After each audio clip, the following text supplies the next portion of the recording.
Recuerda que puedes escuchar este audio horas antes de su estreno y sin publicidad suscribiéndote en cesarvidal.tv.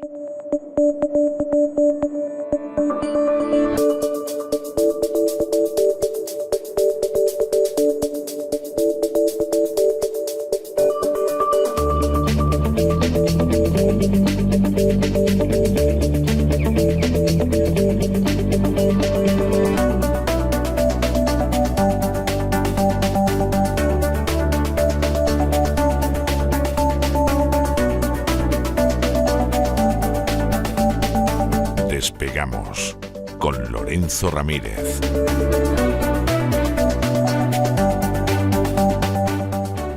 Corremos raudos y veloces hacia nuestro avión, atravesamos el umbral, nos tiramos en plancha sobre los asientos, nos abrochamos los cinturones, despegamos y nos vamos elevando por los aires hasta alcanzar nuestra altura y nuestra velocidad de crucero.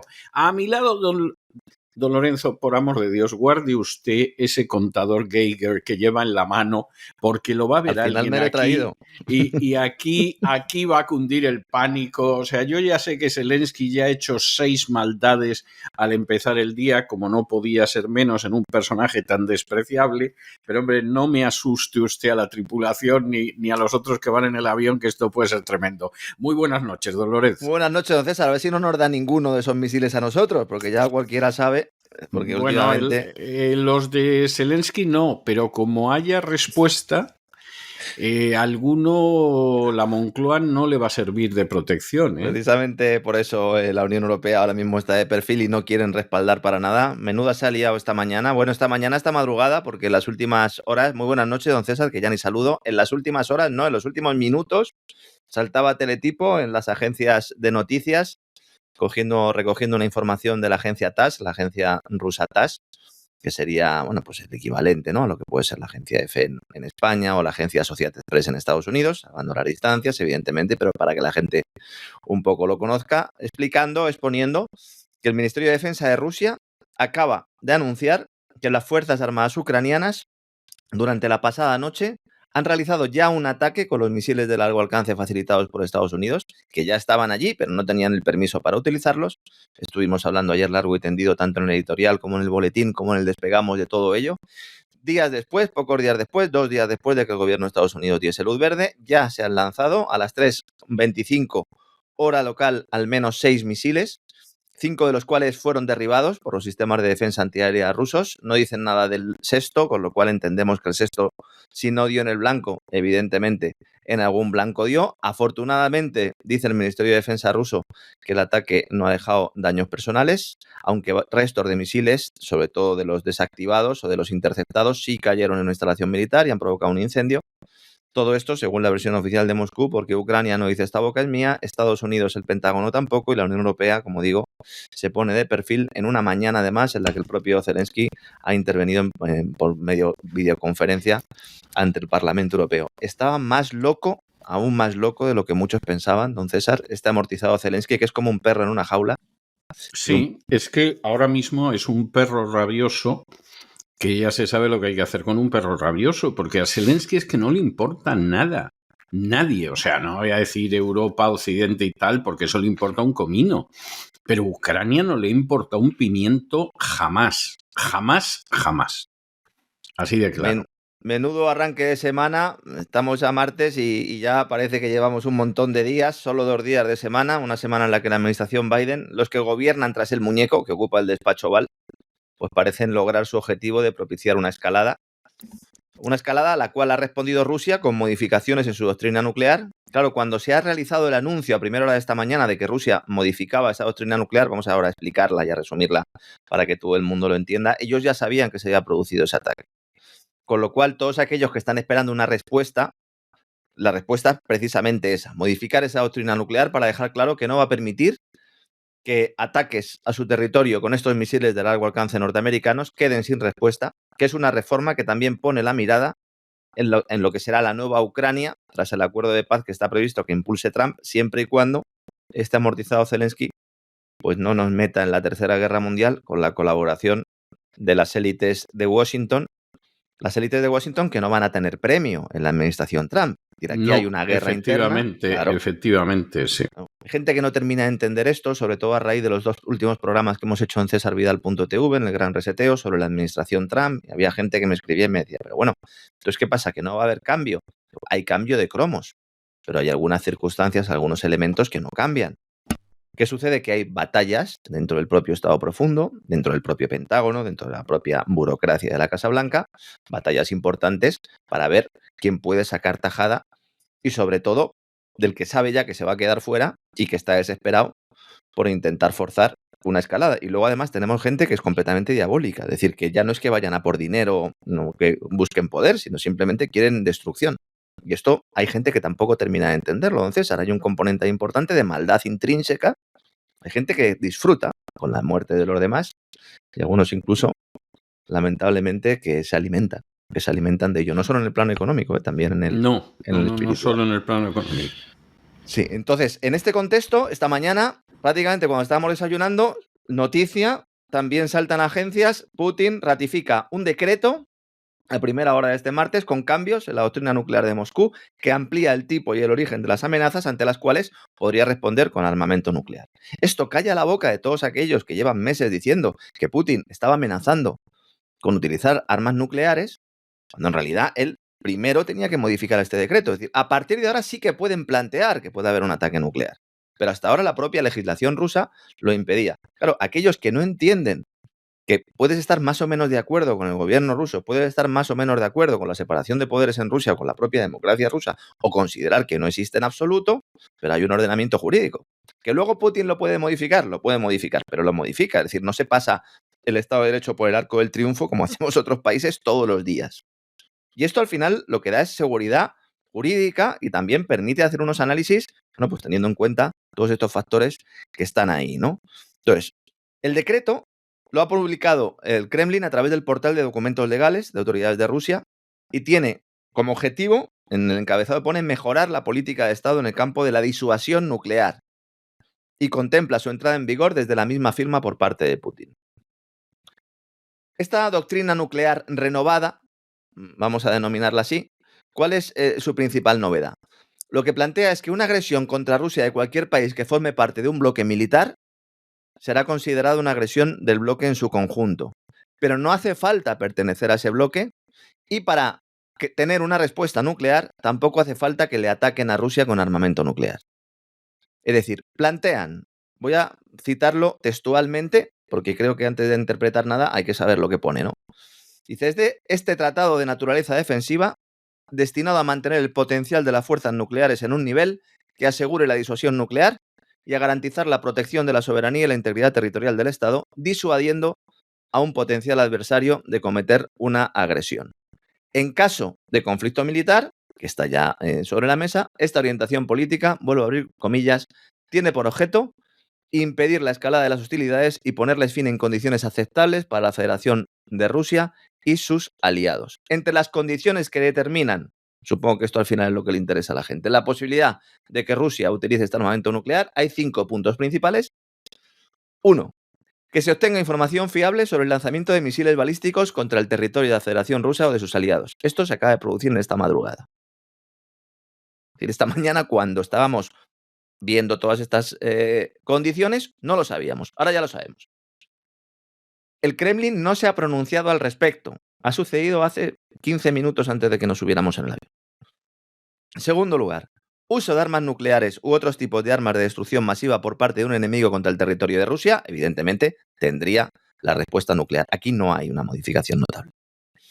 Un ataque enemigo contra instalaciones estatales o militares críticas de Rusia, cuya inutilización perturbaría la respuesta por parte de las fuerzas nucleares, evidentemente también tendría una respuesta nuclear. Es decir, si se atacara cualquier tipo de instalación militar en la cual se estuviera trabajando pues en el ámbito nuclear, también se reserva el derecho a Rusia, vamos a decirlo así, de poder responder con armamento nuclear. Agresión contra Rusia y o Bielorrusia con uso de armas convencionales que creen una amenaza crítica para su soberanía e integridad territorial. A mí esto me parece lo más relevante de todo el cambio, porque lo que está diciendo es que Rusia, a partir de ahora, a partir de este decreto, puede responder con armamento nuclear a un ataque normal a un ataque con armas convencionales, tanto en Rusia como en Bielorrusia, si consideran que es una amenaza para la soberanía y la integridad. Prácticamente todo ataque, ¿no?, es una amenaza para ello. Y finalmente, si se produjera algún escenario de ataque aeroespacial, con aviones estratégicos y tácticos, vehículos aéreos no tripulados, los famosos drones, aviones hipersónicos, etcétera, etcétera, etcétera. Ahora mismo la pelota está en el tejado del Kremlin. Si considera que el ataque de esta madrugada es suficiente para poder dar una respuesta con armamento nuclear, según su propia legislación, está facultado para ello. La cuestión es, teniendo en cuenta que Trump llega dentro de 2 meses, ¿Rusia se va a meter en ese jardín? No lo sabemos. No lo sabemos. Podemos pensar que no. Podemos considerar que el acuerdo entre el propio Trump, entre el propio Putin, desaconseja este tipo de respuesta. Pero claro, ¿y si esta noche se produce otro ataque? ¿Y si Zelensky sigue apretando el acelerador? Trump ha dicho, ha sondeado, ha trasladado, sobre todo su equipo, esto está ya reflejado en algunos periódicos de Estados Unidos, que le da igual todavía no ser el presidente de Estados Unidos, que la Casa Blanca está vacía y que él va a hacer todo lo posible para evitar este escenario. Esto se puede hacer porque hay un muñeco en la Casa Blanca. Es decir, si en la Casa Blanca hubiera un presidente fuerte, un presidente que aunque no estuviera respaldado por el pueblo, pero bueno, fuera un presidente que toma decisiones, un presidente que sea capaz de acordarse de su nombre, que no le tengan que llevar de la manita a todos los sitios, que sea capaz de darse cuenta cuando tiene que ir al baño. Si hubiera un presidente de este tipo, un candidato que acaba de ganar y que todavía no se ha producido el traspaso de poderes no podría entrar a tomar decisiones. Pero en este caso sí. Yo no sé si a lo largo de la historia de Estados Unidos, don César, se ha producido alguna vez un escenario de este tipo en el cual el presidente esté tan impedido que, bueno, es que ni siquiera estuvo en la foto del G20. No. La verdad es que, o sea, creo que comenté ya, Sí. no sé si en el Despegamos o lo comenté en el boletín, que hay un sector del Partido Demócrata que quiere forzar la salida de Joe Biden y entonces que lo sustituya durante este mes y medio corto Kamala Harris y poder decir que han tenido la primera presidente de los Estados Unidos. Pero como forma de intentar vender la historia, ¿no? Es que no hay nadie ahora mismo al mando. Bueno, hay gente al mando, pero no sabemos quiénes son. Sí, es tremendo. Muchas personas me están planteando, sobre todo los últimos días, ¿pero tú en realidad crees en la democracia de Estados Unidos? Digo, si el problema allí es que haya un señor en la Casa Blanca que está tomando decisiones, otro detrás, metiéndole la mano por la cabeza como si fuera un muñeco de ventríloco y que nadie sepa quién está tomando las decisiones.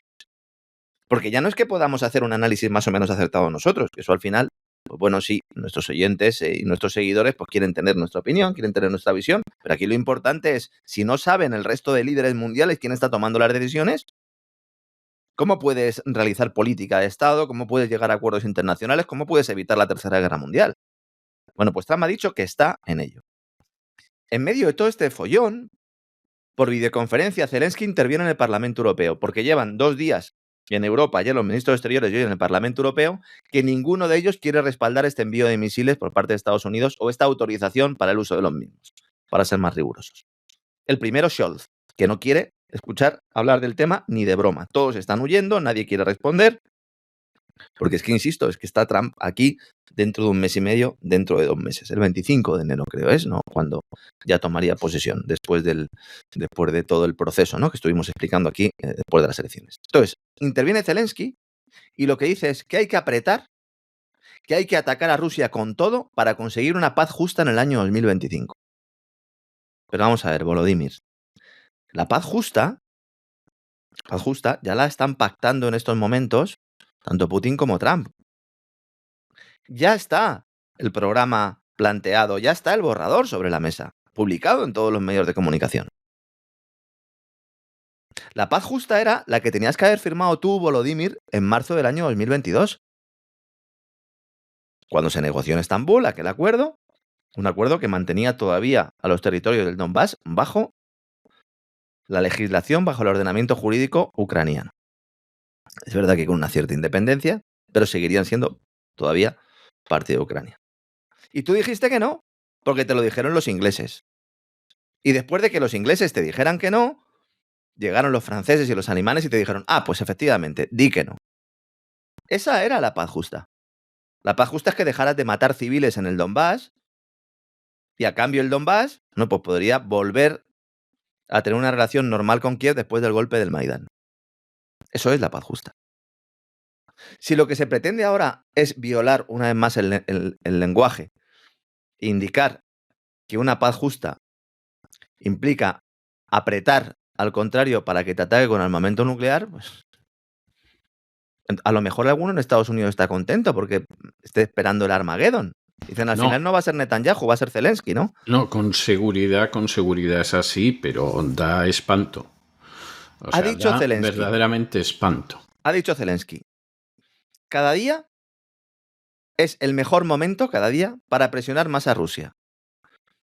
Está claro que sin ciertos factores clave, Rusia carecerá de motivación real para entablar negociaciones significativas. Dice, pero si está ya negociando Rusia. Dice, sin incendios en sus depósitos de municiones en territorio ruso, sin una logística militar atacada, sin bases aéreas rusas destruidas, sin su capacidad perdida de producir misiles y aviones no tripulados y sin que sus activos sean confiscados, sin todo eso no podremos tener una paz justa. Se ha puesto a hablar, no le contestaba a nadie. Incluso se ha servido en una cierta chulería cuando le ha echado la bronca a Scholz, sin nombrarlo, al canciller alemán, diciendo, hay algunos líderes europeos que les importa más ganar elecciones que respaldar a Ucrania. Pero si Scholz va a perder las elecciones precisamente por haberte respaldado y por haber respaldado tu locura, Volodymyr. Y por haber tragado todo lo que ha tragado, que ha hecho Biden, que sí, por un mínimo de dignidad no tendría que haberlo aceptado nunca. O sea, Scholz va a perder las elecciones y en un país decente a continuación lo juzgarían por alta traición. Esa es la triste realidad. La CDU es partidaria de presionar más a Rusia. El próximo gobierno alemán, veremos qué pasa con AfD, la quieren ilegalizar todo esto, como anticipamos aquí también. La idea es ilegalizar a AfD, no les va a dar tiempo. Van a realizar o van a utilizar todos los resortes, control de redes sociales, control de grandes tecnológicas, control del relato, para intentar que AfD no pueda tener un resultado que pueda cuestionar el statu quo alemán desde que terminó la Segunda Guerra Mundial y es un protectorado absolutamente de Estados Unidos. La situación no puede ser más tensa en estos momentos. Sí, es así. Y Biden, además se lo han ganado ellos. Sí. O sea, además hay que decir eso. En teoría Biden le había prometido a Trump un traspaso de poderes tranquilo. Sí. Yo le sigo temiendo al 6 de enero. El 6 de enero vamos a ver movimientos propiciados por el Partido Demócrata y por estos señores de la guerra, por estos halcones que no van a tener un puesto en la administración Biden, para intentar montar un follón en el Congreso y motivar que Trump tenga que hacer el uso de la fuerza. El problema es que la gestión seguirá todavía estando en manos de la Casa Blanca. La primera democracia del mundo, por lo menos la que se jacta de llevarla al resto del planeta, ¿en qué situación estamos? Como digo, la Unión Europea no respalda la escalada de la administración Biden, ni en grupo ni por separado. Ursula von der Leyen ni está ni se le espera.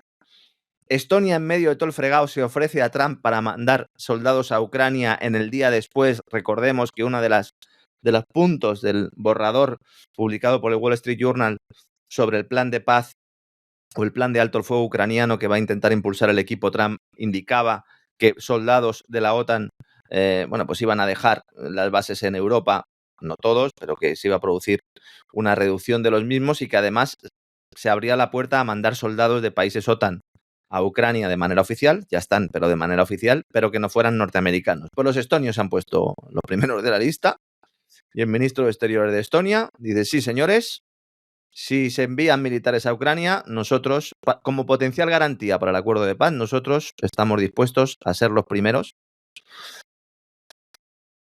Se ponen otra vez en la diana. Ahora, en teoría, para respaldar ese proceso de paz, unos estonios que si por algo se han caracterizado en los últimos tiempos, junto al resto de países del Báltico, es por haberse puesto de rodillas y por poner en riesgo la vida de sus propios ciudadanos. Algo que de momento pues, no ha tenido consecuencias, pero esperemos que no las podría tener en el futuro. Y por si todo esto no fuera suficiente, el ministro de Defensa alemán Pistorius comparece para decir que ha habido otro sabotaje en el Báltico. Vaya mañanita. Rupturas de cables submarinos, líneas de comunicaciones, fundamentalmente, que vinculan a Alemania y Finlandia por un lado y a Suecia y Lituania por el otro. Llevan muchos meses hablándonos de la importancia estratégica de los cables submarinos. Llevan muchos meses advirtiéndonos que Rusia iba a atacarlos. El problema es que el Báltico, ya lo era en la época de Nord Stream, pero ahora más, es uno de los lugares más controlados del mundo por las fuerzas de la OTAN. Con lo cual, si te han hecho un sabotaje o se ha producido un sabotaje bajo las aguas del Báltico, precisamente de infraestructuras que estaban protegidas y que estaban siendo vigiladas, habrá que pensar que a lo mejor han sido amigos tuyos, no enemigos tuyos. Ahora por lo menos nadie hace como en Nord Stream, acusar directamente a los rusos. Se habla de guerra híbrida de actores malintencionados. ¿Qué cosas oímos cuando se voló el Nord Stream y la gente que justificaba que tenía que ser Putin? ¿Qué cosas llegamos a oír? Por cierto, alguno explicando cómo además... hacía poco que había explicado cómo el coronavirus había empezado en un mercado chino porque China era comunista. O sea, de verdad hay gente, bueno, últimamente hasta justificado a Fernando VII que fue un rey macanudo, vamos. O sea, es que desde luego hay gente que dices, bueno, o están muy entregados o realmente están como una chota, vamos, son una versión hispánica de Biden. Son una caricatura de sí mismos ya. Han llegado a ser una caricatura de sí mismos. Se han preocupado tanto por defender un mensaje que en algunos casos yo creo que además el que menciona se lo ha terminado creyendo y ya es una caricatura de sí mismo y es una mala broma, ¿no?, de sí mismo. A lo mejor hay que pensar si antes también pues era una caricatura de sí mismo, ¿no? Y que unas carreras que se han ido desarrollando sobre todo pues poniendo el foco en determinadas cuestiones procedían más de la ignorancia, del sectarismo y de la propaganda que de otra cosa, pero bueno. Eso ya nuestros amigos son los que tienen que decidirlo, ¿no? Alemania y Finlandia, por lo tanto, anuncian que están investigando esta ruptura del cable submarino de telecomunicaciones. Dicen que sospechan que el daño ha sido deliberado, que están profundamente preocupados y se habla, insisto, de guerra híbrida de actores malintencionados. Un cable de fibra óptica, estamos hablando que cubre 1.173 kilómetros entre Helsinki y Rostock. Podría haber sido dañado por una fuerza foránea. También ha planteado el director general de la empresa de seguridad digital, Cinia, que es una empresa controlada por Finlandia. Es una línea que se llama la Sea Lion One y que quedó averiada, quedó fuera de servicio poco después de las 2 horas del día de ayer, causando la suspensión de servicios a través de esa ruta. Y en la misma jornada hubo otra rotura, que es lo que hace a todo el mundo pensar que puede no ser fortuito, en el propio Báltico también, que es el que conecta Lituania con Suecia. Y los sistemas se informaron también de que se había perdido la conexión. Solo 3 cables conectan a los 2 países, lo que supone que el flujo fue redireccionado hacia el tercero y que la conexión a los usuarios fue restaurada gracias a ello. Es decir, no se ha quedado el personal sin suministro, pero ya tenemos ahí esa idea de la que también hablaba mucho el Foro Económico Mundial cuando hablaba del gran apagón, de los ciberataques, infraestructuras submarinas. También recordarán nuestros amigos en relación con los UTIs en el estrecho de Bab al-Mandab, que también se planteaba que podrían atacar los cables submarinos, algo que finalmente, bueno, pues que sepamos, si se ha producido, no ha tenido la incidencia que nos decían que iba a tener. Y mientras todo esto sucedía, estaban en el G20 poniéndose ciegos de comida, viviendo a todo trapo y haciendo lo que mejor saben que hacer, gastarse el dinero de los demás. O sea, ¿por qué no se cierra ya el G20? ¿Por qué no se acaba ya con ese tipo de cumbres? Son cumbres completamente estériles. ¿Y lo bien que se lo pasan? Sí, eso sí, eso sí. Bueno, decíamos antes que no se había producido la famosa foto de familia. Bueno, se había producido, pero sin Biden, porque Biden estaba reunido con Giorgia Meloni y con Justin Trudeau en una reunión a 3. Qué gente tan ejemplar, de verdad. Cuando hablan algunos de Meloni la alternativa, pues ahí estaba, con Trudeau y Biden. ¿Quién estaba dando instrucciones a quién? Pues no lo sabemos, pero la conversación tuvo que ser interesante porque es que llegaron tarde a la foto y no estaban en la foto oficial, en la del primer día. Ninguno de los 3. Están en Río de Janeiro, bueno, ya se ha acabado esa cumbre del G20, del G20. Pudimos ver esas cámaras captando a Biden desplazándose a las cercanías del lugar. Con Trudeau también pasaba lo mismo. No se sabe si en la reunión fue una reunión bilateral entre Canadá y Estados Unidos y luego pues se cruzaron o no con Giorgia Meloni, porque en este caso la opacidad también es tremenda. Pero al final hemos tenido las balas de fogueo de siempre en el G20. ¿Usted recuerda cuando la crisis financiera del 2008 que nos dijeron que el G20 se reunía para reformar el sistema financiero internacional? Con Obama y tal, decían, va a cambiar todo. El nuevo Bretton Woods. Me acuerdo de aquello también. Balas de fogueo, como siempre. Cumbre estéril, con líderes acabados, en este caso, como Biden y Scholz. Líderes completamente acabados. Líderes emergentes que no son capaces de influir en el comunicado final, como Milei, que estaba muy interesado en que se condenara a Rusia y estaba muy interesado en que no se hablara de un impuesto a los superricos. Fracasó en ambos objetivos. Y un organizador, Brasil, que está jugando, como siempre suele hacer Lula, 2 barajas, China, Estados Unidos, sin tener muy claro qué dirección adoptar y considerándose el portavoz del sur global. Yo no sé durante cuánto tiempo le van a permitir ser el portavoz del sur global a Brasil, que también utiliza su influencia en los BRICS para tener este papel. 4 cuestiones clave en el comunicado final, insisto, sin decir prácticamente nada. Ucrania, Israel. Hace días que no hablo del tema de Gaza, van 45.000 muertos y más de 100.000 heridos. Es una matanza absoluta. Todas las mañanas, cuando empiezo a preparar el vuelo, cuando saco el cuaderno de bitácora y saco los mapas para ver qué temas vamos a tratar en el despegamos, todos los días, lo primero que me encuentro son muertos encima de la mesa. Todos los días. Muchas veces digo, hombre, Lorenzo, no vas a empezar todos los días hablando de esto, no lo vas a mencionar, pero hay que mencionarlo. Hay niños muriendo, hay civiles muriendo, hay más de 100.000 heridos. Y más allá del comunicado en el que ni siquiera se menciona a Israel, se menciona a Gaza. Como en el caso de la guerra de Ucrania no se menciona a Rusia, en el caso de la guerra o el genocidio que está perpetrando Israel no se habla de Israel. Y luego algunas referencias al cambio climático y a la inteligencia artificial con un comunicado pactado antes de terminar la cumbre. Insisto, abandonen ya este tipo de organizaciones. Los chinos van directamente, no sé, a mirar, ¿no? A ver cómo se disgrega todo Occidente. En este caso, como Brasil estaba en todos los BRICS, pues bueno, pueden estar más o menos contentos, ¿no? Pero un Biden, insisto, que está completamente acabado, y un Scholz como representante europeo que no se representa ni siquiera a sí mismo, que es el G20, que no les engañen. Claro, ¿oportunidad para quién? Para los arribistas, para los que les gusta salir en la foto y los que se montan en el Falcon. ¿Cómo no? Pedro Sánchez, que va a ser ahora el tipo que va a acabar con el hambre y la pobreza en el mundo. Sale el tío y dice 400 millones de euros de los españoles para acabar con el hambre y la pobreza. Este es el gran titular, hemos visto en todos los sitios. Vamos a ver, España es el tercer país de la Unión Europea con más personas en situación de pobreza o exclusión social, solo superado por Rumanía y Bulgaria. Estamos hablando, Pedro, de 12,7 millones de personas. Por no mencionar los más de 800.000 afectados por la DANA que están abandonados a su... Bueno, es que vemos imágenes ahora mismo, parece Gaza. Dicen, no, es que vamos a crear un departamento de reconstrucción. Van a poner a gente de la inteligencia militar al frente de la reconstrucción. ¿Qué van a hacer ustedes ahí? Déjense de reconstrucción y lo que tienen que hacer es atender a estas personas. Y entregarles dinero de los presupuestos generales del Estado en lugar de préstamos ICO, que todas las tardes, lamentablemente, y digo lamentablemente porque me da mucha pena, personas que empiezan a tener acceso a Internet, que empiezan incluso con familiares en la zona afectada, me mandan correos electrónicos y me dicen, oye Lorenzo, esto de los créditos ICO, ¿cómo lo ves? Y a todos, lamentablemente, les tengo que decir, pues ni tocarlos ni con un palo. Si ustedes piden un crédito para salir de la situación en la que están, luego van a ser morosos de por vida. Habrá gente que no tenga otra alternativa, por eso se me pone mal cuerpo, ¿no? De tener que darles esa respuesta.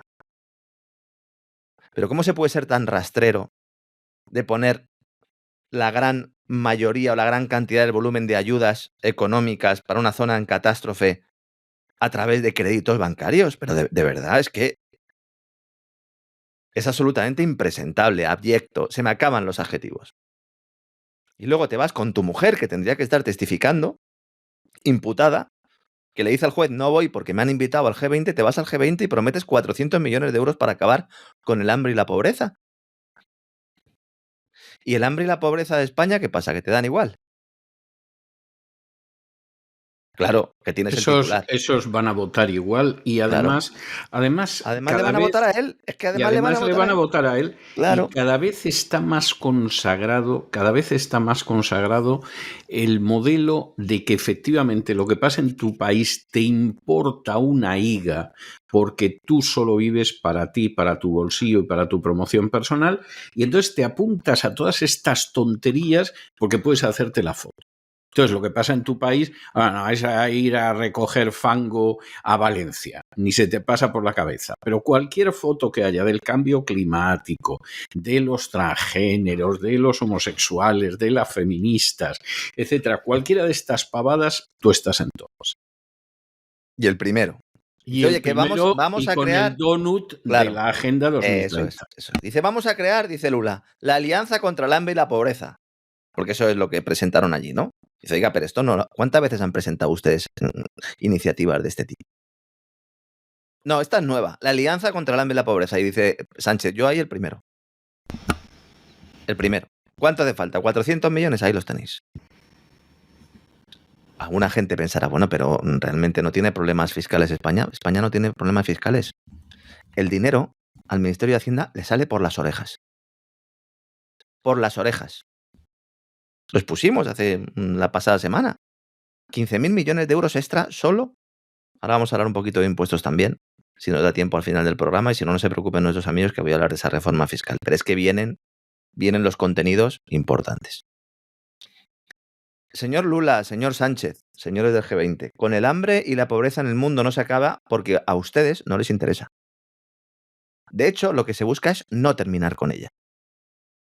De todos los que estaban allí, en el G20, el país que más personas ha sacado de la pobreza es China, de las últimas décadas. Pero esto, claro, no se comenta, porque va contra el discurso oficial y el pensamiento único occidental. Nos dicen, no, es que estos son comunistas, esto no pueden sacar a gente de la pobreza. La economía china no es una economía comunista, entérense ya de una vez. No es una economía comunista. En muchos elementos es una economía más capitalista que la nuestra. En muchísimos. Y cada día más. Es una economía más liberal que la nuestra. Sí, tírense de los pelos. Porque ellos no defienden los aranceles porque son potencia exportadora. Esa es la base, ¿no?, del liberalismo económico en materia internacional. Que cada uno produzca lo que tenga ventaja competitiva y que se lo venda a los demás. Eso era, ¿no? Eso nos enseñaron. Y así se saca a la gente de la pobreza. Pues sí, China lo ha hecho. ¿Y el resto qué quiere? Dice, no, yo quiero aranceles, yo tengo que proteger a mis productores locales. No, yo lo que quiero también es limitar el crecimiento del tercer mundo, porque claro, si van a consumir determinados hidrocarburos, voy a utilizar el cambio climático. Voy a saquear los recursos. Me voy a ir al Congo y voy a tener a niños allí trabajando, muriendo a diario. A puñados están muriendo los niños en el Congo para que me saquen a mí mi litio, mi cobalto y mis cositas. No se acaba con la pobreza porque no interesa, porque si deja de haber pobres, muchas de estas élites van a perder la facultad de poder manejarlas y de tenerlas sometidas. Y esto no se hace solo en el tercer mundo o en los países en vías de desarrollo, esto también se hace en el primero. Con las paguitas, con las prestaciones sociales, con la renta básica universal cuando venga, que es una manera de tenerte completamente atado continuamente. Esto es como el perro que no sabe buscarse la vida y necesita que el amo le dé de comer. Tiene que esperar a que el amo le dé de comer. Y cuando llega la hora de comer, pues se pone muy contento, mueve el rabo, mueve la cola. Algún día el amo a lo mejor le da un trozo de pollo. La mayor parte de los días le dará las bolitas esas que le ponen en el bol. Y el perro puede pensar, qué bueno es mi amo que me da de comer. Pero el perro no decide ni cuándo come ni lo que come.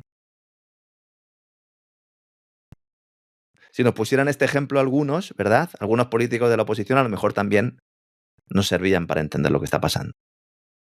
Gracias al desarrollo económico de China, la pobreza en el mundo se redujo hasta que llegó la gran reclusión pandémica. Y desde entonces las cifras de pobreza aumentan. ¿Por qué? Por la ruptura de las cadenas de suministro provocadas por las decisiones políticas, por el proteccionismo, por las guerras impulsadas por la OTAN, por las sanciones occidentales, impulsadas por Occidente. A día de hoy, el número de personas que viven con menos de 6,85 dólares, que es el umbral que se plantea ahí, supone casi la mitad de la población mundial, que es la misma cifra, unos 3.600 millones de personas, que en el año 1990. El Banco Mundial, sicario junto al Fondo Monetario Internacional de este sistema diabólico y perverso, se supone que su trabajo es acabar con la pobreza y entonces publican informes recurrentes sobre ello. En su último informe, que me he ido a mirarlo esta mañana, si lo hubiera hecho Pedro Sánchez a lo mejor se había dado cuenta de lo que estaba diciendo, dicen los economistas del Banco Mundial, sí, es verdad, hay un problema de pobreza. ¿Cómo lo solucionamos? Cito textualmente, la reducción de la pobreza requiere un crecimiento económico menos intensivo en emisiones de carbono. Pero ¿cómo? Pero vamos a ver, señores del Banco Mundial. O sea, ¿tú qué le vas a decir a un país petrolero? Dice, mira, no quemes petróleo. A un país que te da carbón, mira, no generes electricidad quemando carbón. O sea, te vas a poner unos paneles fotovoltaicos, te vas a poner aquí unos aerogeneradores. No te preocupes que yo te dejo el dinero para que tú los pongas. ¿Y así reduces la pobreza o la aumentas? Es el crecimiento económico utilizando fuentes de energía baratas y abundantes lo que permite reducir la pobreza, señores del Banco Mundial. Y ustedes lo saben. El Banco Mundial, como el Fondo Monetario Internacional, el Banco Interamericano de Desarrollo, el Banco también de Desarrollo Europeo, en el que está Nadia Calviño, tiene técnicos que seguramente sean de lo mejor que hay en el planeta. Pero luego tienen políticos que son sus jefes. Es justo lo contrario de lo que plantea el informe del Banco Mundial. Es el crecimiento económico el que permite reducir la pobreza, porque aunque es cierto que no todos sacan tajada del auge económico, en algunos casos incluso aumenta la desigualdad, esto es verdad, pero los que tienen menos pasan a un escalón superior. Y luego, gran parte de la caída en el ritmo de crecimiento que se ha producido en las últimas décadas ha sido consecuencia de un problema de productividad. Una de las razones principales que explica este bache es que el trabajo y el capital no están fluyendo de forma adecuada. ¿Por qué no fluyen? Porque políticos y empresarios no lo permiten, porque han secuestrado el proceso globalizador horizontal para convertirlo en un proceso vertical, que es la diferencia entre globalización y globalismo. Entonces, esa integración económica y política, que puede ser más o menos espontánea, natural, se controla desde el despacho de plutócratas, gobernantes y empresarios. Y esto es lo que está pasando en estos momentos. Con la situación económica, el desarrollo tecnológico y la cantidad de oferta alimentaria que hay en el mundo, no tendría que haber problemas de hambre ni tendría que haber problemas de pobreza. Esos problemas se mantienen para poder seguir teniendo secuestrados a determinados gobiernos que están en países que tienen recursos naturales que necesita el primer mundo. Cuando la gente de izquierda, activistas, se dé cuenta de esto y dejen de tener una visión sectaria ligado sobre todo a la falsa ecología, a lo mejor puede haber algún tipo de contestación. Pero los dos bandos en este caso, esa izquierda y esos liberales que en teoría también podrían fomentar que se derribaran barreras arancelarias, que pudiera haber un desarrollo de otros países, cada uno está jugando sin tener toda la información sobre la mesa porque no quieren verla. Están jugando pues, con una mano atada a la espalda. Y hay una trinchera ahí y claro, no se llegan a conclusiones, algo que también pues, se fomenta desde determinados ámbitos académicos, ¿verdad? De pensamiento o de propaganda. Ejemplo de ello, el tema del canje de deuda por naturaleza. Ayer estuvimos hablando de la COP26, de la COP29, de la Cumbre del Clima, y dentro de la reflexión final que hice hablaba de que uno de las herramientas que plantea el sector financiero es el canje de deuda por naturaleza.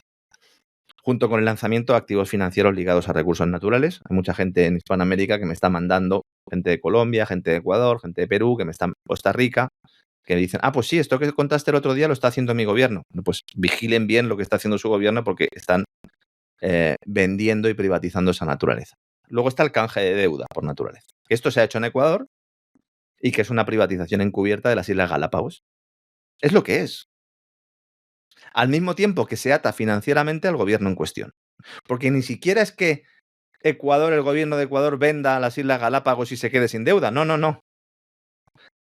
El gobierno de Ecuador entrega la gestión sobre todo la gestión futura de las Islas Galápagos, al mismo tiempo que se endeuda más a un interés mayor del que se endeudaría si no utilizara esta vía.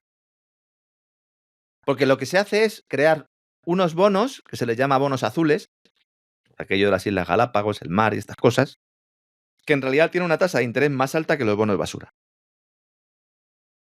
Y que convierten la naturaleza en capital financiero, que deja de pertenecer a los pueblos para acabar en manos ajenas y extranjeras. Extranjeras, sí.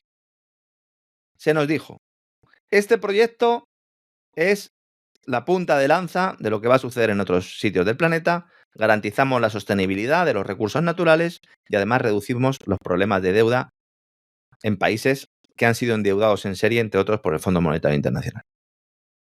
El Foro Económico Mundial de Klaus Schwab, promotor del Gran Reseteo, publicó varios artículos en su web, se nos presentó como la panacea. Nos decían, esto marca la ruta para la carrera internacional hacia la transición a la economía azul. Ya no es economía verde, ahora es economía azul. Hubo un despliegue mediático tremendo. Pues a día de hoy, esto fue en mayo del año pasado, a día de hoy no han metido ni un duro, ni un euro, ni un dólar, ningún tipo de desembolso para mejorar los ecosistemas de las Islas Galápagos. Cero patatero.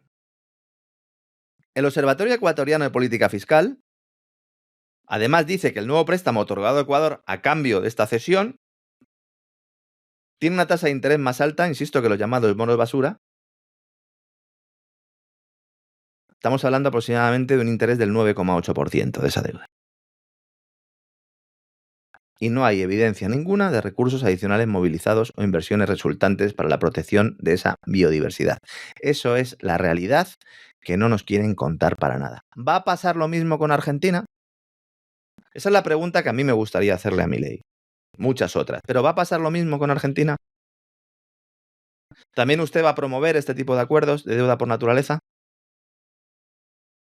Un Milei que está exultante, ha sido el primer presidente extranjero que se ha reunido con Trump después de la victoria electoral, invitado especial en la gala celebrada por el America First Policy Institute, del que hemos hablado también en anteriores programas.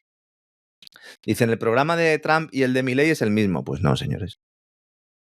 De hecho, en lo económico el discurso es completamente antagónico. Es antagónico. America First no es compatible con la venta de tu país a intereses extranjeros.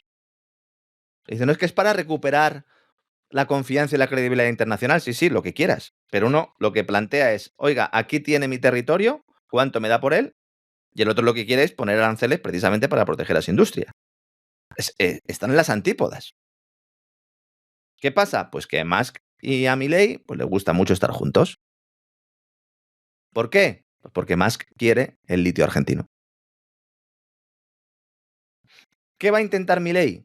Esto sería un gran éxito. Lograr un tratado de libre comercio con Estados Unidos. Y en ello está. Problema que no es compatible con Mercosur. Pero lo va a intentar. Estados Unidos quiere recursos minerales e hidrocarburos, con la mirada de BlackRock, no solo la de Elon Musk, puesta en la petrolera YPF, además de los otros recursos, como es el litio argentino, que le interesaría más a Tesla.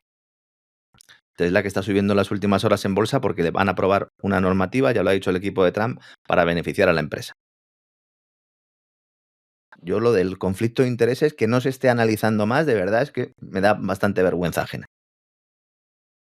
No puede estar regulando Trump sobre los vehículos autónomos, favoreciéndolos cuando Tesla es una de sus principales áreas de negocio, y que el mismo tipo esté sentado en un puesto de responsabilidad en su gobierno.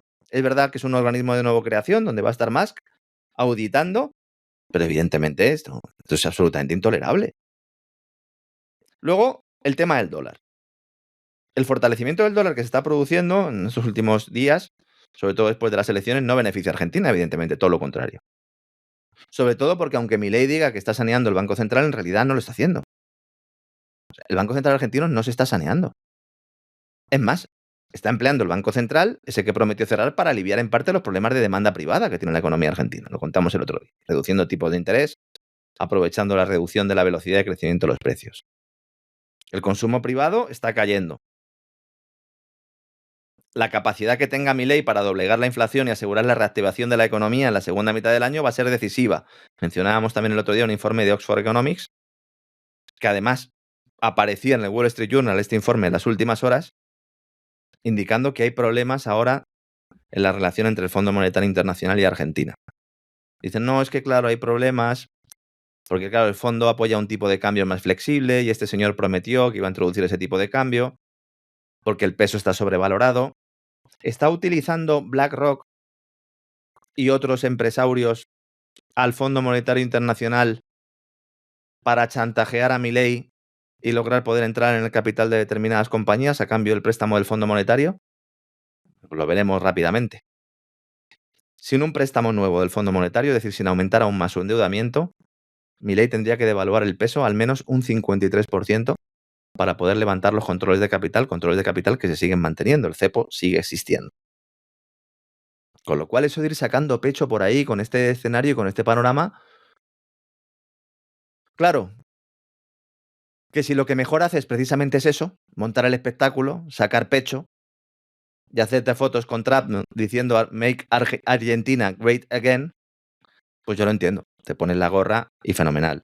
Y mientras tanto, Facebook y Google frotándose las manos porque quiere eliminar determinados ministerios, ya lo dijo Milei, y utilizar la inteligencia artificial de estas dos compañías del complejo militar industrial de Estados Unidos, Silicon Valley, para que sean ellos quienes determinen dónde tiene que ir el dinero y dónde tienen que ir las inversiones y sobre todo en qué manos deben estar esas grandes empresas públicas argentinas, ¿no? Bueno, pues no es de extrañar que en este contexto tipos como Zuckerberg o el propio Bezos, lo comentábamos el otro día a raíz de ese cambio editorial en Washington Post, que lo controla él, pues están tratando de cambiar su imagen y ahora resulta que son libertarios ellos también y conservadores también, Zuckerberg y Bezos, ¿no? Hombre, son conservadores porque no reparten lo que tienen, pero yo creo que a partir de ahí, poco más. En Europa sigue el contencioso entre Austria y Rusia del que hablábamos ayer.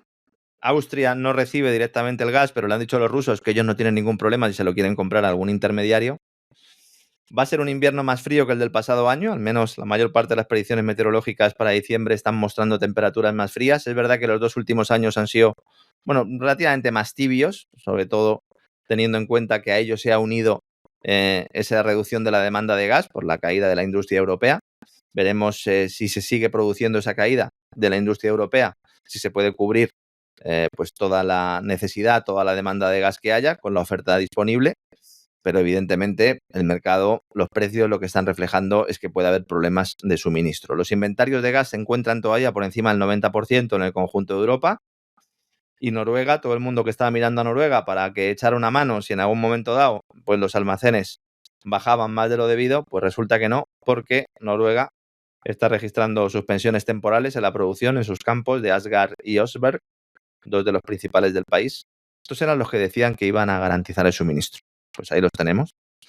Noruega, otro de los que aspiraba a ser ganador en esta guerra energética y que tenían un tubo que pasaba por el Báltico, Baltic Dry Pipe, que lleva gas a Polonia y que no ha sido afectado por ninguno de los ataques de guerra híbrida, ¿verdad? ¿Qué cosas? ¿Usted si fuera Putin atacaría ese tubo? Hombre, yo si fuera Putin estaría el primero de mi lista. El primero. ¿Por qué si Putin es tan malo, malísimo y está realizando esos ataques de guerra híbrida no ha acabado con el gasoducto noruego? Es que de verdad. Nos cuentan unas milongas, ¿verdad, don César? Nos cuentan unas milongas tremendas y espectaculares, ¿no? Más cosas también. Reino Unido. Problemas en Reino Unido. Caída del Producto Interior Bruto en septiembre. Hablamos mucho de Francia, de Alemania. Pues Reino Unido también tiene problemas económicos. Economía estancada, no remonta.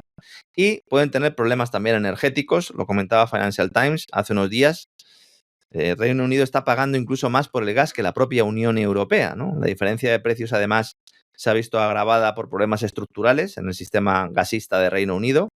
Evidentemente, pues al final son una isla, tienen altos costes de transmisión, tienen un problema de almacenamiento grave y esto pues unido a los problemas para obtener gas natural licuado en todo el mundo. Ahora mismo hay una necesidad feroz, todo el mundo está comprando y es verdad que en el futuro la oferta de gas natural licuado va a ser más amplia que en estos momentos, pero evidentemente todo el mundo compra de cara al invierno sobre todo pues una vez que determinados gasoductos se han destruido, como los famosos Nord Stream que mencionábamos antes. Todo esto hace que Reino Unido tenga que ofrecer un precio mucho más alto para intentar asegurarse ese suministro que necesita, con lo cual tiene un problema adicional en las cuentas públicas. Y hay que estar muy atentos a lo que está pasando, porque históricamente el precio del gas en Reino Unido se había negociado con cierto descuento respecto a los precios europeos durante el verano, pero luego con la prima en invierno, evidentemente, cuando importa el gas del continente y el gas natural licuado de países más lejanos, y cuando estos problemas estructurales, pues evidentemente se hacen más patentes. No vas a gastar el gas en verano, lo necesitas en invierno. Si el invierno es muy frío, esta prima que ofrece el mercado de gas británico puede tener que ser mucho mayor para traer estos suministros. Y además existe el problema de almacenamiento, el que estaba hablando antes, ¿no? Que es un importante amortiguador, pero Reino Unido puede almacenar una cantidad muy limitada de gas, lo que significa que la demanda debe satisfacerse principalmente con compras al exterior, con importaciones, ¿no? Alrededor de la mitad de las necesidades británicas de gas se cubren actualmente con estas importaciones y esta cantidad va a ir aumentando progresivamente. Esto hará, si los británicos pagan más por su gas natural licuado, pues hará que en el mercado spot, que es ese mercado en el cual pues, los buques saben de dónde salen, pero no tienen muy claro dónde llegan, porque van a las costas del mejor postor, pues pueden generar un incremento de los precios que también puedan afectar a los países europeos. Así que cuidado con Reino Unido, que también sus problemas de gas nos pueden acabar afectando al resto, ¿no? Y hablando de nuclear, hablando de gas, hablando de energía, y teniendo mucho que ver con lo que pasó en Valencia, con ese episodio de la gota fría, menos mal, don César, que seguimos teniendo energía nuclear en España. Menos mal. Menos mal que Argelia nos sigue vendiendo su gas y menos mal que Rusia nos sigue vendiendo su gas natural licuado. Sí, porque si no, España estaba pero aviada de verdad, ¿eh? El ejemplo de lo sucedido durante el episodio de la Dana, de la gota fría, es paradigmático. Ha dado unos datos en Agas en las últimas horas contando un poco lo que pasó en ese tiempo y quería hoy traerlo al programa para que la gente se dé cuenta cuando hablamos de los riesgos de suministro como son muy reales. Cuando se produce el episodio de gota fría, inundaciones, riadas, evidentemente por las redes de transporte y las redes de distribución sufrieron notablemente. En aquel momento la central nuclear de Cofrentes detecta que se ha hundido el volumen de energía disponible en el sistema valenciano. Hay que decir que más o menos oferta y demanda tienen que casar, ¿de acuerdo? Continuamente, no por un tema de mercado ni de precios, sino por la propia estabilidad del sistema. Entonces, si detectan que se ha hundido el volumen de energía disponible en el sistema valenciano, esto ejerce más presión sobre la central, estresando su maquinaria. Entonces, ¿qué se hizo? Pues esta central nuclear de Cofrentes se vio obligada a bajar la carga para que no colapsara. No sabían todavía nada de la riada. Solo se dieron cuenta por los datos, otro indicador adelantado que algo estaba pasando. Eso cuando nos dicen, no, es que hubo algún elemento de medición que se lo llevó la riada, hay múltiples datos para saber que estás en una emergencia nacional. Entonces, Cofrentes, insisto, la central nuclear se da cuenta de ello. Cofrentes es la primera fuente de generación de la Comunidad Valenciana. Es decir, el consumo eléctrico del territorio, el 44% del consumo eléctrico de la Comunidad Valenciana en todo el año, viene de Cofrentes. Señora Rivera, cuando cierre Cofrentes, ¿cómo van a generar electricidad en la Comunidad Valenciana? No, Claro, no creo yo que eso a la señora Rivera le quite el sueño. Le quita el sueño. Porque le Otra han que puesto tal, ¿no? cumplimiento otras cosas que le han costado la vida a centenares de personas. O sea que esto de la energía, para mí que ella con estar en su despacho de Europa tiene más que suficiente. Cuando se produce esta caída de líneas, se altera completamente las condiciones eléctricas normales y estresan los sistemas de la nuclear. Y antes de que la propia central activase sus sistemas de protección eléctrica, como los que tenemos en las casas, salvando las distancias es como cuando salta el diferencial, la habría dejado fuera de servicio, pues en lugar de eso la jefa de turno, para que siguiera funcionando, decidió bajar carga, alivió la presión sobre la central, la estabilizó y permitió seguir funcionando correctamente. Es decir, aquí tenemos también una persona que hizo su trabajo. Hay gente que hace su trabajo, normalmente son anónimos. Bueno, pues esta es una. A partir de ese momento, urge elevar la oferta de electricidad para abastecer la demanda. Entonces, ¿qué hacen? Ponen a funcionar la central eléctrica de La Muela, que es una central hidroeléctrica de bombeo, que es una de las mayores de Europa, y que tiene la capacidad de ponerse en marcha muy rápidamente. En solo 3 minutos pasó de 0 a operar a plena capacidad. Pero aún así todavía había que cerrar brecha entre oferta y demanda. Y entonces se produce otro elemento. Se activa la central de gas, la central de ciclo combinado de Castellón, que estaba parada, porque ese día no habría resultado necesaria para el momento. Las centrales de gas, al contrario que las centrales de nuclear, tienen una cosa muy buena como las hidroeléctricas, y es que pueden entrar en funcionamiento muy rápido. Entonces la tienes parada y si necesitas cubrir, pues la pones en funcionamiento. Una nuclear no, una nuclear, tanto pararla como ponerla en marcha es costoso, es un procedimiento técnico que no es que sea muy complicado, está estandarizado, pero que lleva su tiempo y evidentemente pues no puedes darle al botón y ya está. En el caso de las centrales de gas sí. Como estaba apagada, dicen pues vamos a ponerla en marcha. Esta central quema gas para generar electricidad, en pocos minutos podía estar a plena potencia. Pero en frío el proceso tarda un poquito, entre 2 y 6 horas. Aún así se pusieron las pilas para evitar un gran apagón en toda la Comunidad Valenciana y finalmente lo consiguen y consiguen, bueno, pues solventar esta circunstancia. Yo creo que de todas las cosas que hemos comentado aquí en relación con la gota fría, es lo único que ha funcionado. Lo único. Hablando con algunos técnicos sobre esto, ¿no? Porque evidentemente nosotros también nos informamos de primera mano. El mensaje fundamental es que, al menos en materia energética, todo esto nos deja una lección. En España tenemos una diversificación de fuentes de energía envidiable. Si todavía tuviéramos el carbón, sería aún más diversificada. ¿Renunciamos al carbón? Bueno, pero tenemos aerogeneradores, tenemos fotovoltaica, tenemos hidráulica. La hidráulica necesita presas, no derribar las presas, hidráulica.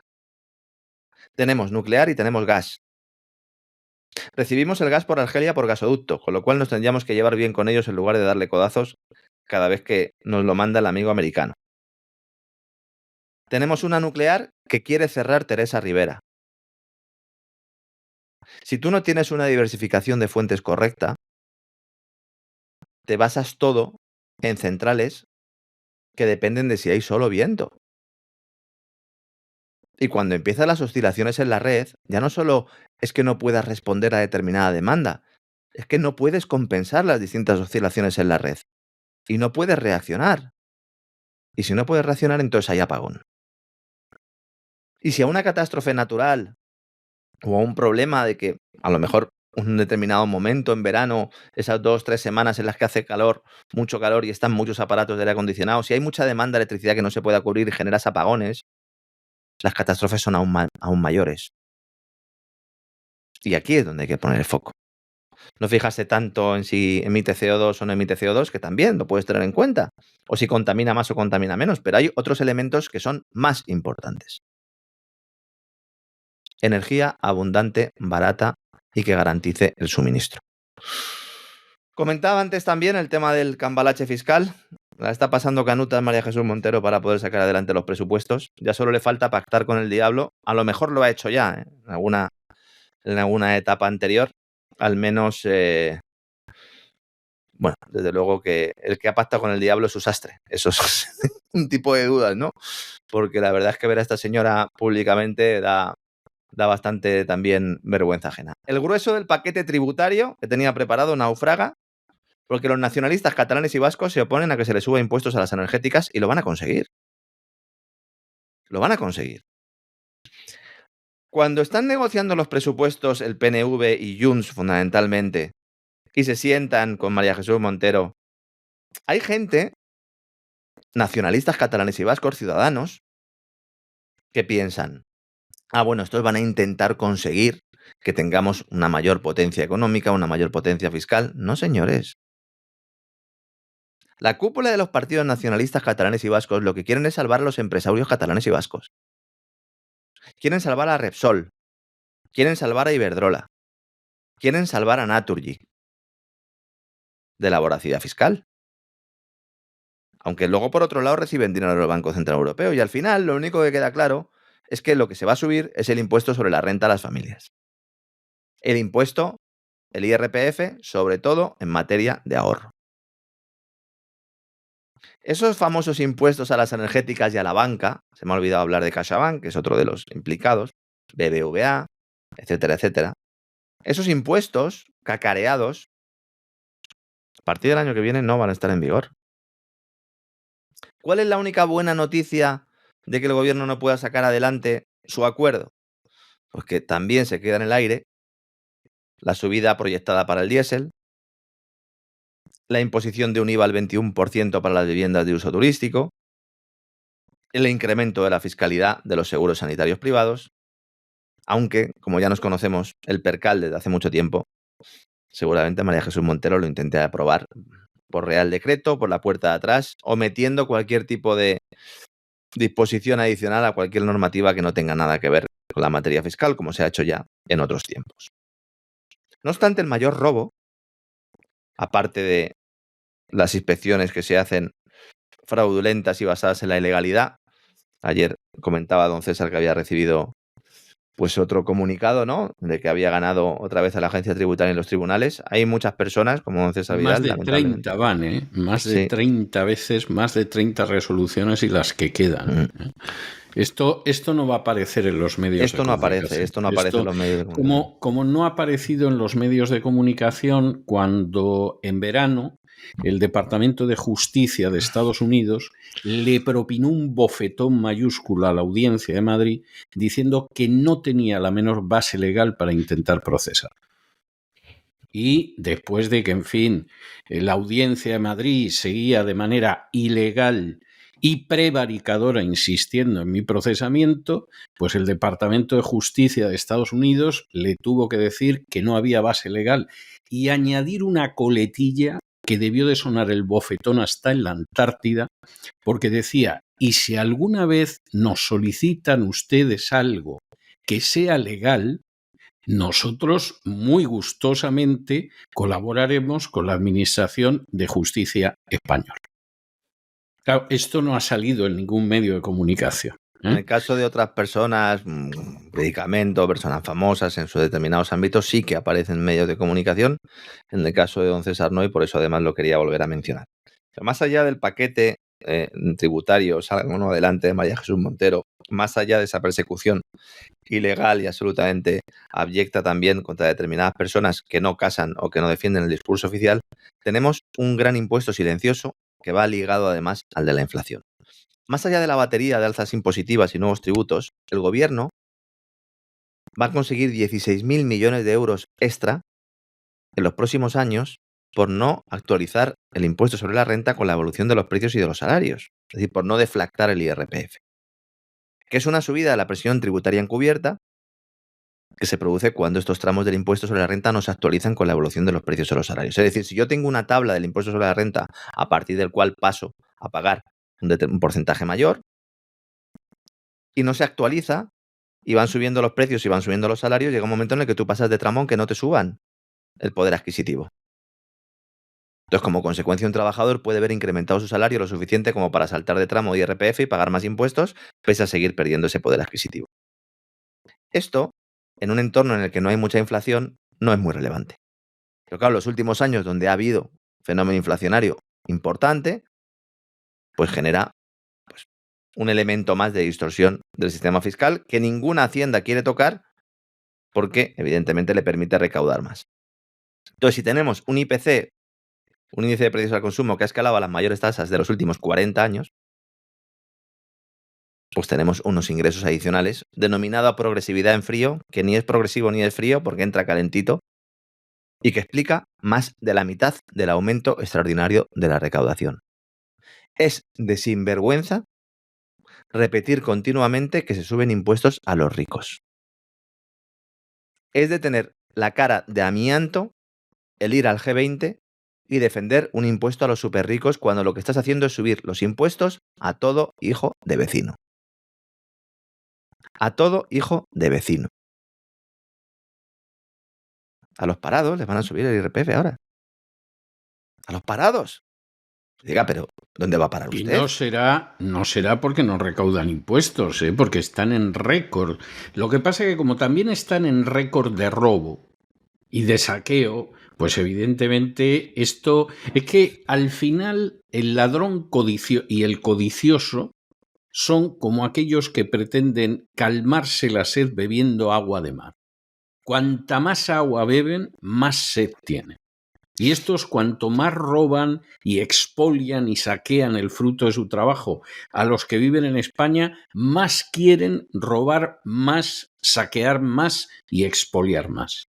O sea, es tremendo. Y como esto no se frena, y además el funcionariado que se encarga de implementar todo esto es la hez de la hez del funcionariado, que son los buscabonus de la agencia tributaria, que cobran un bonus por robar todavía más a la gente, pues los españoles están en esto. Si los españoles están quietos, se cruzan de brazos y se dejan robar, pues luego, sinceramente, que no se quejen. Lo que dice, no, es que esto paga para la sanidad y las pensiones.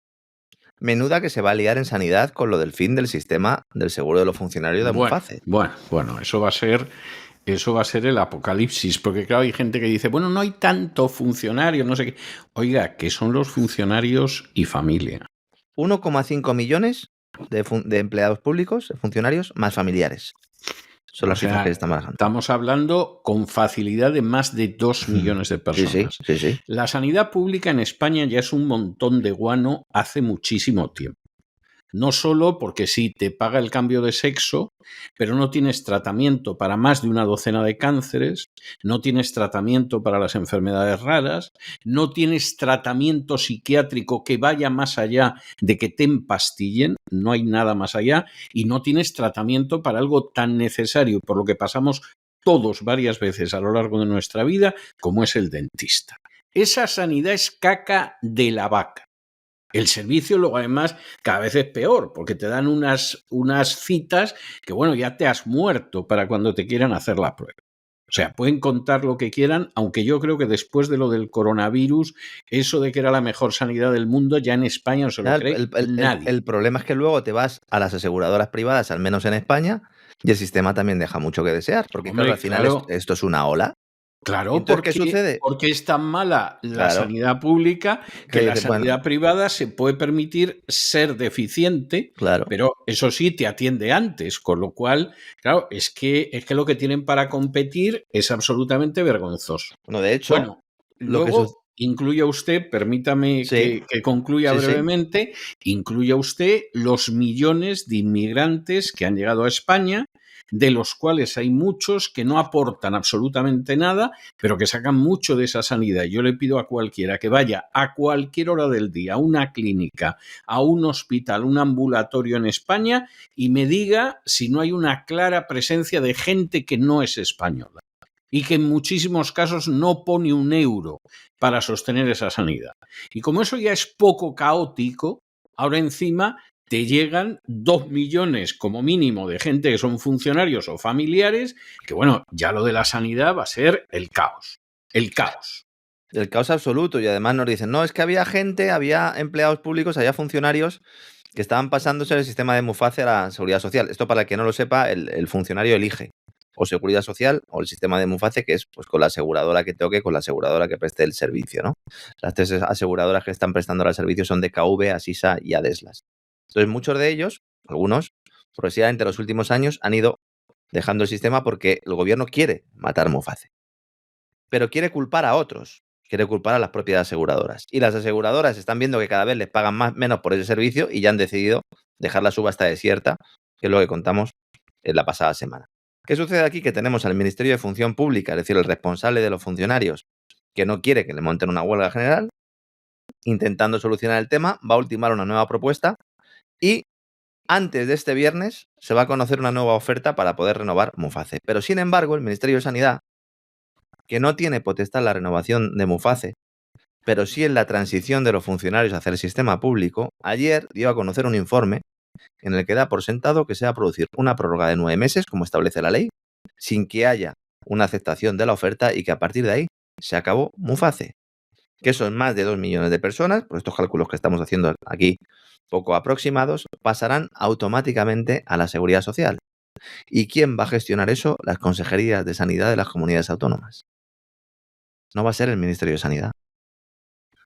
No va a ser la ministra Mema, médica y madre. No va a ser ella. Las comunidades autónomas del PP están que fuman en pipa. Porque están diciendo, ¿qué pasa? ¿Que ahora nos van a montar aquí manifestaciones hablándonos del colapso de la sanidad? No tengan ustedes ninguna duda. Evidentemente que va a ser así. Y les van a culpar a ustedes también. Que ustedes son culpables, porque ustedes también han gobernado. En Madrid, ¿verdad? Con el señor Rajoy, etcétera, etcétera. Y que se apañen con los millones de nuevos usuarios de la sanidad. Porque ella, y este es otro de los ejemplos, fíjese, no lo habíamos pensado, pero nos han salido unos cuantos, ¿verdad? Que en lugar de defender a los ciudadanos defienden otros intereses. Esta señora ha conseguido ya lo que quería. Mónica García, la ministra de Sanidad. Tras más de 2 años haciendo méritos al frente del Ministerio de Sanidad, mi amigo Carlos Sánchez le llama el Ministerio de Chanchullos Farmacéuticos, nuestra querida médica y madre ha conseguido por fin su objetivo de medrar hasta el último escalón en el brazo político del cártel farmacéutico. Tiene asiento en el Comité Ejecutivo de la Organización Mundial de la Salud, representando a Europa. Gente, de verdad es algo. Esto, mire, esto daría lugar a una comedia graciosísima de aquellas de los años 60, con gente absolutamente incompetente escalando a puestos de enorme responsabilidad. O sea, esto podría ser una comedia italiana, una comedia inglesa, incluso una comedia mexicana, ¿no? Esto recuerda a aquella película, por cierto, extraordinaria de Cantinflas, que se llamaba Su Excelencia, sí, en la cual en la sede diplomática de un país imaginario en el que sirve Cantinflas, en una embajada, en el curso de una cena se van produciendo una serie de golpes de Estado en su país y van cayendo todos los embajadores y de pronto él, que casi es el último mono de la embajada, se ve investido como embajador ante Naciones Unidas, ¿no?, de ese país. Y claro, la cosa tenía su gracia porque realmente la película lo contaba con mucha chispa, aunque también contaba cosas muy serias, ¿no? Y recuerda cosas de ese tipo. Pero es que lo que estamos viendo es tremendo. Teresa Rivera, que es una señora que ya tendría que haber comparecido ante el juez y estar en prisión preventiva, porque es la principal responsable, aunque no la única, de todo el desastre de Valencia, va a acabar siendo comisaria de la Unión Europea. uh-huh. La MEMA, es decir, médica y madre, bueno, esta es otra que pega el pelotazo. O sea, es que parece que van buscando a los más tontos, eso sí, siempre que sean los más sumisos, para promocionarlos y ascenderlos. Y claro, el resultado, pues es un resultado pavoroso. Esto es como aquellas leyes de la incompetencia que se contaban a inicios de los años 70, que decían que determinadas personas acaban siempre ocupando el puesto más elevado en razón de su más que elevada incompetencia. Es decir, los incompetentes van ocupando los puestos más elevados. Bueno, en el caso de España, desde hace muchos años, no se puede negar que es así, pero el problema es que se trata de una situación universal. No hay nada más que ver quién es todavía presidente de los Estados Unidos. Sí, así es. Y luego en el caso de los españoles es que además se ponen en la punta de lanza del globalismo absoluto, ¿no? En el mensaje que ponía claro, en sus redes sociales, claro, la médica y madre decía que era un honor ser elegida por el Comité Ejecutivo de la Organización Mundial de la Salud, insisto, representando a Europa. España no tenía representación desde el año 2005 y dice, y ahora volvemos a tener un papel relevante en las políticas mundiales de salud. Fíjense cuál es el concepto. Es decir, no voy a aprovechar que estoy en el Comité Ejecutivo de la Organización Mundial de la Salud para conseguir una mejora de la sanidad en España. No. Volvemos a tener un papel relevante en las políticas mundiales de salud, políticas. Exactamente. Y dice, queremos impulsar a nivel global lo que ya estamos trabajando el del ministerio. Hombre, pues espero que no. Abordar los efectos del cambio climático. Promover la equidad de género en salud. Y atender los determinantes sociales de la salud. Los determinantes sociales, ¿qué es? Hacer ingeniería social, ¿no?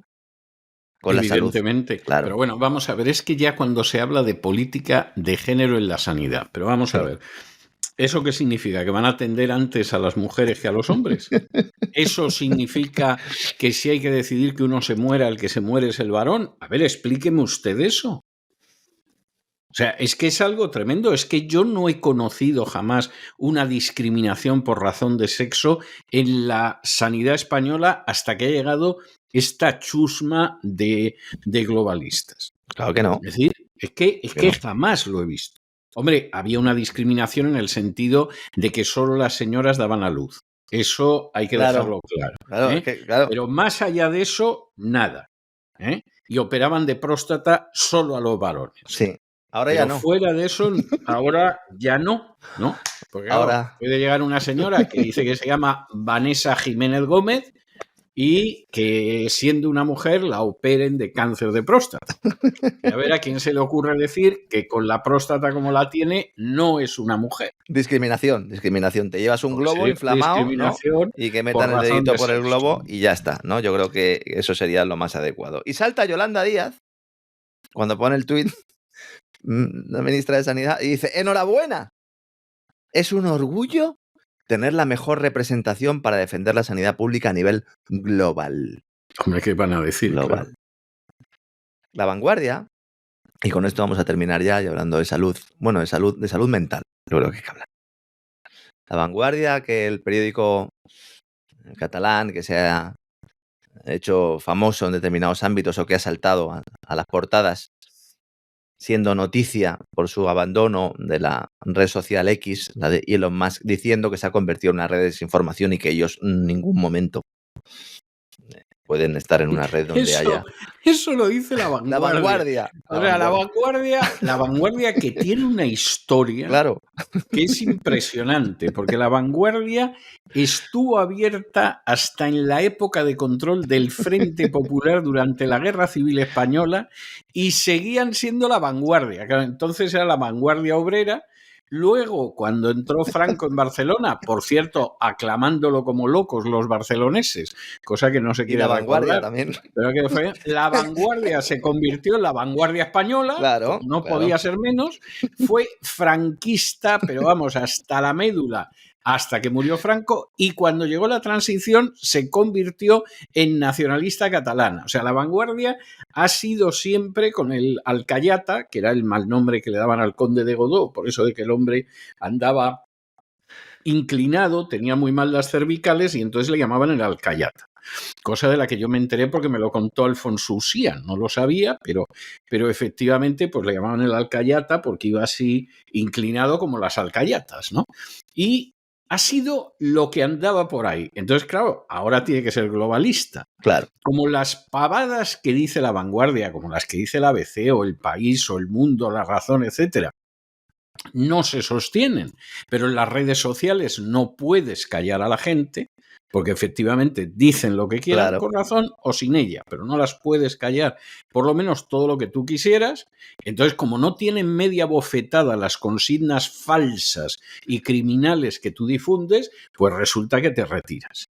Usted fíjese el panorama que es que hemos tenido en muy pocos años. Nos mintieron con las vacunas del coronavirus, nos mintieron con las medidas de seguridad del coronavirus, nos han mentido con infinidad de asuntos nacionales, nos han ocultado cómo están vendiendo el país, llevan 2 años mintiéndonos de la manera más descarada e incluso ridícula en relación con Ucrania, y llevan 4 años con los fact-checkers de Soros respaldándolos, diciéndonos que Joe Biden estaba hecho una rosa y que los que apuntábamos a su deterioro mental éramos unos canallas y unos criminales y unos difusores de bulos porque Joe Biden estaba de maravilla. Y cuando todos miraban al paracaidista que bajaba y él miraba a otro lado, no es que estuviera mal, es que nosotros difundíamos bulos.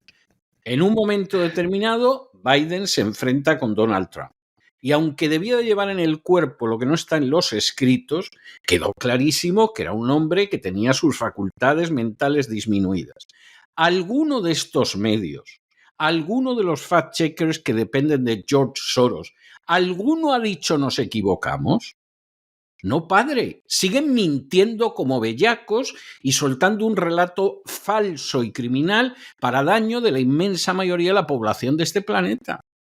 Entonces, claro, ¿qué pretendes? ¿Haber hecho eso y que nadie se haya dado cuenta de que sois una furcia mediática de la peor especie? No, la gente se da cuenta y va por ellos y le dice, oiga, que dijo usted esto y ahora dice esto otro. Claro. Oiga, que usted mintió de esa manera y se ha demostrado. Oiga, que usted soltó este embuste y tal. Y entonces te pones digno y dices, esto aquí no puede ser y yo me voy y todo lo demás, ¿no? Y si me llamo Jorge Javier, además defino X como un asquete. Que tú dices, Dios mío, en fin, lo que me está tocando ver, las prostitutas dando lecciones de castidad. Asquete la noticia que daba ayer La Vanguardia, su noticia estrella en materia de salud, alabando una iniciativa de Australia, también país vendido absolutamente a la agenda globalista. El titular lo decía todo. Australia quiere medir la salud de sus ciudadanos, por ello les pedirá registrar sus flatulencias en una aplicación de móvil. Como lo oyen, señores. Esto ya es el el remate, vamos. O sea, va usted por la calle, ese día ha comido fabada y tiene que llevar abierta la aplicación en el móvil para ir apuntando. Sí. O sea, esto ya pero además si es que es un delirio. Vamos a ver, la flatulencia se puede deber a varias cosas y no voy a entrar en una cosa tan maloliente. Pero vamos a ver, me va a contar a mí al final el gobierno australiano que el planeta no se va a calentar o se va a calentar menos porque los australianos van a esa aplicación y señalan las flatulencias. Hombre, por favor, es que nos están llamando retrasados mentales y encima quieren que se lo agradezcamos. Con ese proyecto, además, formato del One Health, que es de lo que habla también la Mónica, la médica y madre, la señora ministra de Sanidad, y que también promociona la Organización Mundial de Salud, que es fusionarlo todo, fusionar todas las áreas para que puedan ser manejadas desde arriba. El primer párrafo de la supuesta información de La Vanguardia es que, fíjense, dice, Australia da un paso inusual pero innovador en el ámbito de la investigación médica. Claro. El gobierno lanza una aplicación llamada Registra tu pedo, diseñada para que los ciudadanos registren sus flatulencias. La meta es recopilar datos clave sobre la salud intestinal y avanzar en el tratamiento de problemas digestivos. Y el proyecto busca normalizar la conversación sobre temas tabú y resaltar la importancia del bienestar digestivo. No, es mortal, o sea, es de estas cosas que te deja, pero vamos, absolutamente convencido de lo bien que vamos. Innovación tecnológica al servicio de la salud, gran reseteo, y encima lo hacen riéndose en nuestra cara. Registra tu pedo, se llama la aplicación, literalmente. Es algo tremendo. Bueno, y luego fíjense, si esto triunfa y se extiende, que en un mundo de necios no tendría nada de particular, verá usted cómo en España se inventan un impuesto. Seguro. Para, efectivamente, según el número de ventosidades que lance, que te cobren más porque estás acabando ya no con la capa de ozono, porque de la capa de ozono que en mi mocedad hablaba todo el mundo y iba a ser el fin del mundo, hace muchísimos años que no habla nadie. Es que se cerró aquello. La capa de ozono, que era algo que, había un agujero, pero al final... Se cerró. Bueno, pues porque eso dejamos de ponernos laca, nos dijeron. Eso, exactamente, sí, porque la gente usaba laca. Yo me acuerdo que había una ministra del gobierno de Aznar de los años 90 que con muy mala intención decían que con la laca que se echaba en el pelo la capa de ozono se la iba a cargar. Bueno, pues mire usted, la capa de ozono desapareció, no se extinguió la especie, no desaparecieron los elefantes en África, ni cosa parecida. Pero esto de las ventosidades, aparte de que es desagradable y hasta puede ser una muestra de mala educación, según donde se suelte, puede ser una vía para cobrar más impuestos, porque penalizamos la manera en que está usted fastidiando todavía más el cambio climático. O sea, que es de estas cosas... Está haciendo con los animales, con lo cual los humanos evidentemente vamos después. Pero quiero insistir yo mucho en ello porque además esto lo hemos explicado en cesarvidal.tv y con esto ya terminamos. En su libro COVID-19, The Great Reset, Klaus Schwab habla del uso de la tecnología para este tipo de circunstancias. Habla de sanitarios en los cuales cuando tú orinas automáticamente analizaría tu orina y no solo te darían un diagnóstico médico, sino que directamente a través de Amazon te enviarían los medicamentos que tú necesitaras para que ni siquiera salgas de tu casa, para que vivas en cárceles digitales. Empiezan con ese tipo de historias y al final pues consiguen normalizar algo que es evidentemente anormal y sobre todo consiguen lo que se hizo un poco con Facebook, ¿no? Facebook era una empresa que antes se llamaba LifeLock de la CIA y el objetivo era que la gente registrara su vida para que no tener que espiarla, directamente la registras tú misma. Pues esta es la línea, que tú tengas una aplicación y que vayas registrándolo todo para que haya un control centralizado de toda la actividad humana. También cuando uno suelta una ventosidad, entonces. Bueno, pues eso es algo tremendamente grave. Yo nunca pensé que eso podía tener tanta trascendencia, pero en fin, en el mundo de locos maníacos donde vivimos, pues si fueran locos, yo qué sé, no voy a decir que se creen otra persona, porque eso es obvio que lo hay. Hay mujeres diciendo que son hombres y hombres diciendo que son mujeres, ¿no? Pero bueno, en fin, si fuera un mundo de locos pacíficos y quietos, pues a lo mejor no sería tan malo. Incluso creativos, además, ¿no? De locos creativos, exacto, ¿no? Sí, pero como lo que tenemos son locos criminales, pues claro, estamos en una situación enormemente peligrosa, no cabe la menor duda, ¿no? En fin, cuando una mema puede llegar a ciertas alturas, pues témase usted lo peor en las bajuras. Muchísimas gracias por todo, Lorenzo, un abrazo muy fuerte y hasta mañana, Dios mediante. Otro para usted, un abrazo, don César.